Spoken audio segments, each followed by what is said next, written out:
Bapa, Putra, dan Roh Kudus. Amin. Allah Bapa di surga, puji syukur kami aturkan bahwa Engkau telah selalu dan selama-lamanya mengampuni kami.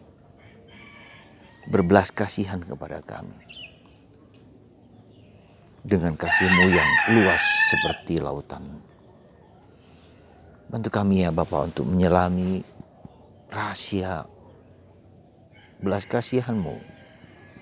Sehingga kami boleh mengampuni, memaafkan orang lain. Terpujilah nama-Mu kini dan sepanjang segala masa. Amin. Saudara, bersyukur bahwa Petrus bertanya kepada Yesus. Sampai berapa lama, berapa kali kami harus mengampuni? Dan Yesus menjawab, bukan hanya 7 kali, tapi 7 kali, 7 kali, 7 kali, 7 kali, 7 kali, tanpa batas. Tanpa batas. Ya. Dan Yesus mengatakan bahwa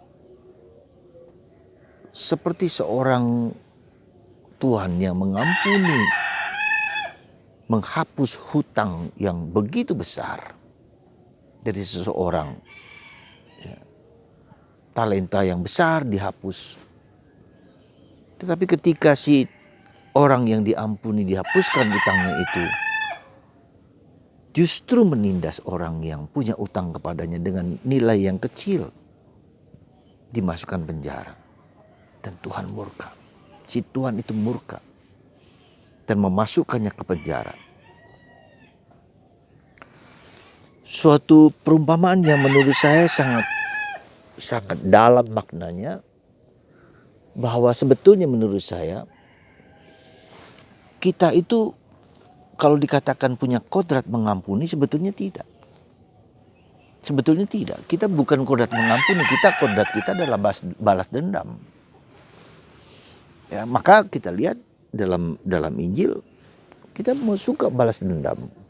Pada intinya justru kita mau balas dendam. Maka di dalam perjanjian lama dikatakan kalau kuping ganti kuping, mata ganti mata. Ya. Nah, disitulah kita lihat betapa Yesus mengubah kodrat kita yang suka balas dendam ini dengan Yesus memperdalam. Bukan hanya memperdalam, tapi menunjukkan hati Allah yang penuh belas kasih.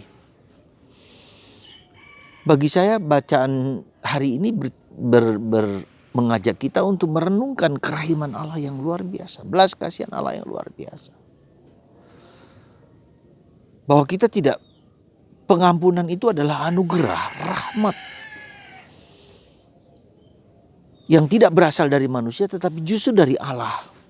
Allah lebih dulu mencintai, Allah lebih dulu mengasihi, Allah lebih dulu mengampuni, Allah lebih dulu berbelas kasihan terhadap dosa kita. Berbahagialah kata pemazmur yang dosanya diampuni dan tidak diingat-ingat lagi. Dan gambaran yang paling kita kenal dengan baik adalah apa? Anak yang hilang. Anak yang hilang. Nah, di situ kita lihat betapa kerahiman Allah itu sangat powerful, sangat luar biasa. Jadi saya mengajak Anda untuk mengatakan bahwa betapa sulitnya mengampuni. Ya, itu jelas bagi kita. Apalagi kalau orang yang kita ampuni tidak mau mengampuni kita. Problem lagi. Kita merasa bahwa pengampunan kita tidak berlaku. Tapi tetap terus diajak untuk masuk lebih dalam. Dan itulah maka kedua saya bilang bahwa pengampunan itu adalah rahmat. Kita minta rahmat itu, bahwa gitu loh. Kita minta, kita mohonkan rahmat itu. Supaya Tuhan memberikan kelonggaran hati, memberikan hati yang sumeleh, hati yang lapang, luas. Ya. Nah, disitulah kita lihat ada dua hal, bahwa manusia sekali lagi dengan dosanya itu terikat dan diikat. Dan ketika orang tidak mengampuni, ada beban dalam dirinya yang tidak bisa lepas gitu loh.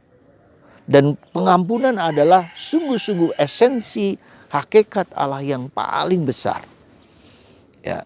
Nah, maka saudaraku terkasih dalam Kristus, bagaimana supaya kita bisa mengampuni? Bagaimana supaya kita bisa memaafkan, berbelas kasihan seperti yang diminta Yesus, seperti yang diminta Bapa, dan seperti Bapa sendiri. Berbahagialah orang yang berbelas kasihan karena ia akan dibelas kasihan oleh Allah. Jadi dengan kata lain dikatakan bahwa kalau kita, apa yang kita lakukan pada orang lain itu seperti Tuhan yang akan memperlakukan kita juga seperti itu. Jadi kalau kita memperlakukan orang lain kejam, maka Tuhan juga akan melakukan seperti yang kita lakukan kepada orang lain. Dan ini harus kita sadari bahwa tindakan kita kepada sesama adalah sama dengan tindakan kita kepada Allah. Allah hadir dalam diri sesama. Maka Yesus mengatakan kalau kamu mencintai, cintailah orang yang paling kecil, kan disitulah aku hadir. Jadi kehadiran Allah dalam diri orang lain. Maka ketika saya bertindak tidak adil kepada orang tersebut, saya tidak bertindak tidak adil kepada Allah.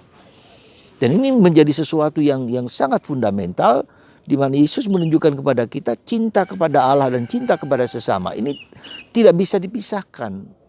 Ya. Omong kosong kalau kita mencintai Allah tapi membenci sesama.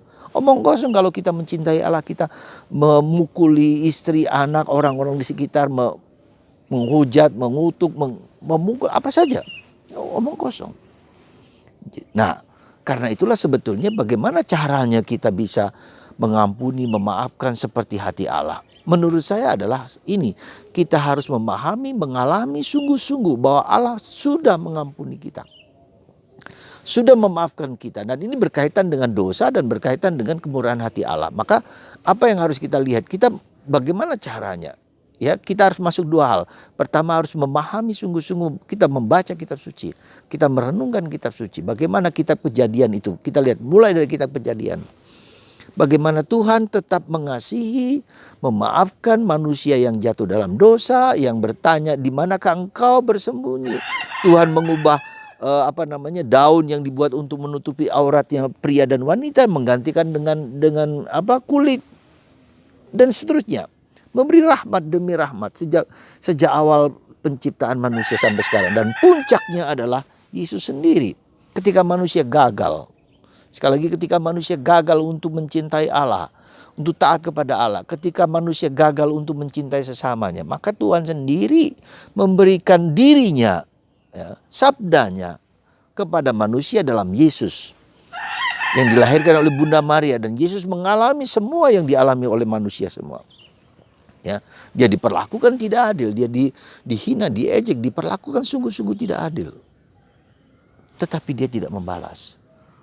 Apa yang Yesus katakan ketika disalib? Ya Bapa, ampunilah mereka, karena mereka tidak tahu apa yang mereka buat. Wah, ini luar biasa.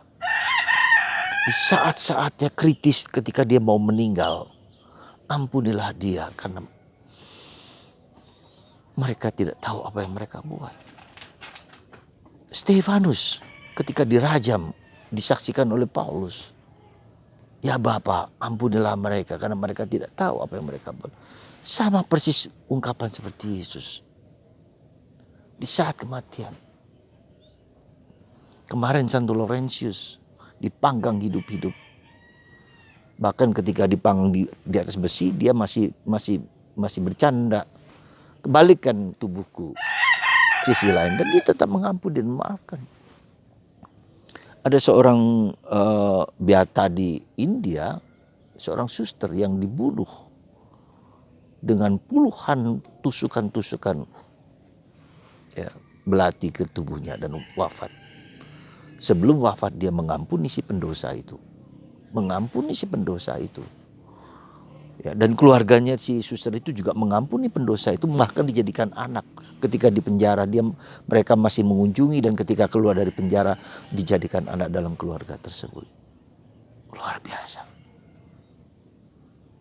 Nah, jadi kesukaran kita mengampuni itu bersumber dari mungkin kedangkalan kita sekali lagi, kedangkalan kita akan pengalaman dikasihi, diampuni, dibelas kasihan oleh Allah. Juga kedangkalan kita ketidakmampuan dan ketidakbisaan kita untuk memasuki hidup batin. Kedangkalan kita untuk tidak melihat dosa-dosa dalam diri kita. Ditutup. Maka itu saudaraku terkasih, saya mengajak Anda, kita bersama mohon rahmat. Supaya mata batin kita melihat dosa kita. Dan Tuhan mengampuni aku, Anda. Melupakan segala dosa-dosaku. Tidak menghitung-hitung sekali dosa-dosaku. Maka bagi saya, devosi kerahiman ilahi adalah salah satu bentuk yang paling mendasar justru dipersiapkan oleh Allah, diberikan kepada Santa Faustina lewat Santo Yohanes Paulus II, bukan hanya sebagai devosi, tapi ini merupakan suatu karakter Allah, sifat Allah.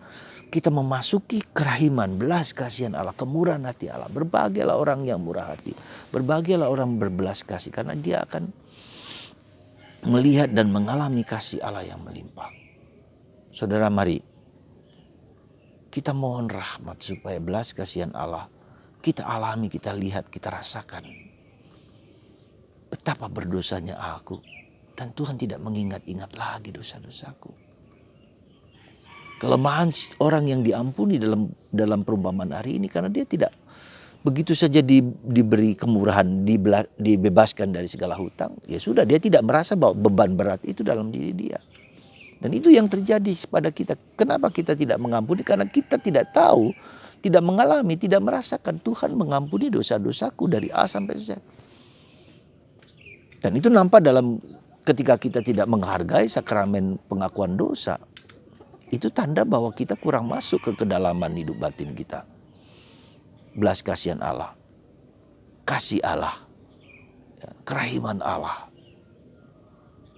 Ya, semoga di zaman pandemi ini kita tidak hanya menuntut orang lain di luar untuk bertobat. Saya sendiri yang harus bertobat. Mulai dari pertobatan, mulai dari dosa-dosaku, mulai dari kekuranganku, mulai keterbatasanku. Lihatlah betapa dalamnya dosa kita. Dan ketika kita memasuki dalamnya dosa, itu tandanya bahwa sinar terang Allah begitu besar. Semakin besar sinar itu terang, semakin kita melihat dosa-dosa dan ketidakpantasan keberdosaan kita. Ya, dan itulah, jadi semakin kita, sekali lagi ada suatu ungkapan yang luar biasa. Semakin kita dekat dengan Tuhan, semakin kita harus menyangkal diri. Semakin besar dosa yang kita rasakan dan kita alami. Tuhan memberkati Anda. Memberkati kita semua. Semoga di zaman pandemi ini, kita melihat dosa-dosa kita, kerapuhan kita, kesalahan kita, kekurangan kita, keterbatasan kita. Tuhan memberkati Anda lewat tangan hamba-Mu ini. Dan bebaskan, lindungilah anak-anak-Mu ini dari virus COVID-19. Tuhan berkati Anda semua dalam Bapa, Putra, dan Roh Kudus. Amin.